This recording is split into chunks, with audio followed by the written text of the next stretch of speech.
ఈ సుబ్రహ్మణ్యేశ్వర స్వామి వారు జన్మించినటువంటి ఈ కథని ఎవరు వింటున్నారో వాళ్ళకి సామాన్యమైనటువంటి ఫలస్థుతి కాదు.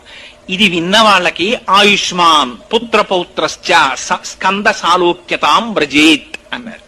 భక్తిశ్చయ కార్తికేయో కాకుచ్చ భువిమానవ. ఈ భూలోకంలో ఎవరైనా కూర్చుని సుబ్రహ్మణ్యేశ్వర స్వామి వారు జన్మించినటువంటి కథని శ్రద్ధాభక్తులతో విన్నంత మాత్రం చేత వాళ్ళకి అకాల మరణము ఉంటే జాతకంలో అది ఆ దోషము పోయి వాళ్ళకి దీర్ఘాయుర్దాయం కలుగుతుంది. గర్భిణీ స్త్రీలు వింటే దీర్ఘాయుష్మంతుడు, వీర్యవంతుడు, తేజోవంతుడైన కుమారుడు జన్మిస్తాడు. సరికదా వంశం నిలబడుతుంది. నిలబడి ఇంతకు ముందు పుత్ర సంతానము ఉండకూడదని జాతకంలో ఉంటే సుబ్రహ్మణ్యేశ్వర స్వామి వారి యొక్క జననమును వింటే వాళ్ళకి కొడుకులు పుడతారు. ఈ సుబ్రహ్మణ్యేశ్వర స్వామి